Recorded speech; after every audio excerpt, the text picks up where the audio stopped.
बात आज से 234 साल पुरानी है। साल था 1790। उत्तर प्रदेश के बाराबंकी के छोटे से गांव किंतूर में एक बालक का जन्म हुआ। नाम था सैयद अहमद मुसवी। तब शायद ही किसी को इल्हाम हो कि इसी बालक के आने वाले वंशज भारत से 2500 किलोमीटर दूर मौजूद ईरान की किस्मत या यूं कह लीजिए दशा और दिशा बदल देंगे। चौंकिए मत, हम बात कर रहे हैं ईरान के सर्वोच्च नेता रहे अयातुल्लाह रुहुल्लाह खुमैनी की। वो शख्स जिसने ईरान को न सिर्फ हमेशा के लिए बदल दिया बल्कि बिना उसकी मर्जी के इस मुल्क में पत्ता भी नहीं हिलता था। यूपी के बाराबंकी में जन्मे जिस बालक की बात हमने शुरू में की थी वो इन्हीं रुहुल्लाह खुमैनी के दादा थे। नमस्कार, मैं हूं आपका होस्ट रविकांत ओझा और आप देख रहे हैं एनडीटीवी इतिहास।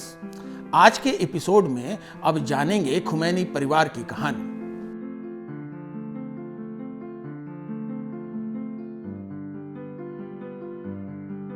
अब बात शुरू से शुरू करते हैं। साल 1790 में यूपी के बाराबंकी में जन्मे सैयद अहमद मुसवी एक आम बालक जैसे ही थे, लेकिन उसके परिवार को तब के अवध के नवाब की सरपरस्ती हासिल थी। 1830 के दशक में नवाब साहब को एक बार इच्छा हुई मक्का, मदीना और ईरान की धार्मिक यात्रा की जाए। तुरंत ही लाव लश्कर तैयार हुआ और नवाब साहब निकल पड़े यात्रा पर। इस यात्रा में उनके साथ मौजूद थे सैयद अहमद मुसवी। नवाब साहब के साथ उनके साथियों ने ईरान के धार्मिक स्थलों की जियारत की। इसके बाद नवाब साहब तो अपने वतन लौट आए, लेकिन सैयद अहमद मुसवी ईरान के ही खुमैन गांव में बस गए। तब उनकी उम्र थी 40 वर्ष।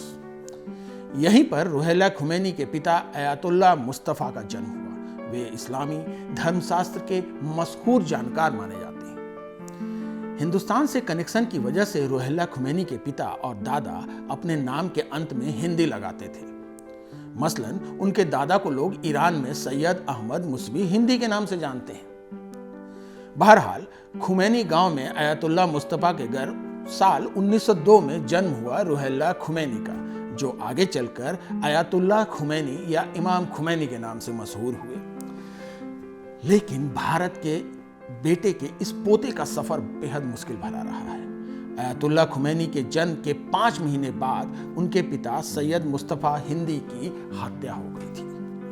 पिता की मौत के बाद उनका लालन पालन उनकी माँ और मौसी ने किया। अयातुल्लाह ने बड़े भाई मुर्तजा की देखरेख में इस्लामी शिक्षा ग्रहण की। ईरान के अराक और कोम शहर स्थित इस्लामी शिक्षा केंद्रों में पढ़ते पढ़ाते उनके मन में अपने मुल्क की शहंशाही शासन प्रणाली के प्रति गुस्सा पनपने लगा। तब ईरान पर पहलवी सल्तनत का राज था। अयातुल्लाह के तेवर जब और उग्र होने लगे तो उन्हें ईरान की जनता का भी पुरजोर समर्थन मिला, जिसके बाद घबराए शहंशाह ने अयातुल्लाह को देश निकाला दे दिया। इसके बाद तुर्की, इराक और फ्रांस में निष्कासन के दौरान भी अयातुल्लाह खुमैनी का ईरानी पहलवी शासन का विरोध जारी रहा। यहीं पर उनका भारत कनेक्शन एक बार फिर सामने आया।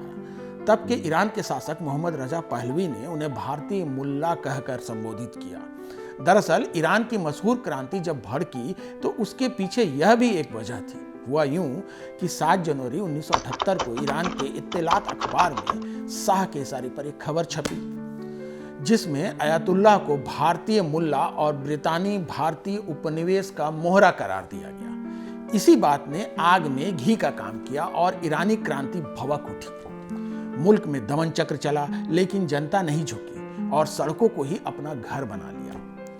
उधर क्रांति को थमते न देखकर पहलवी खानदान के दूसरे बादशाह आर्य मेहर मोहम्मद रजा पहलवी ने 16 जनवरी 1979 को देश छोड़ दिया और विदेश चले गए। राजा के देश छोड़ने के 15 दिन बाद खुमैनी लगभग 14 साल के निष्कासन के बाद 1 फरवरी 1979 को ईरान लौट आए।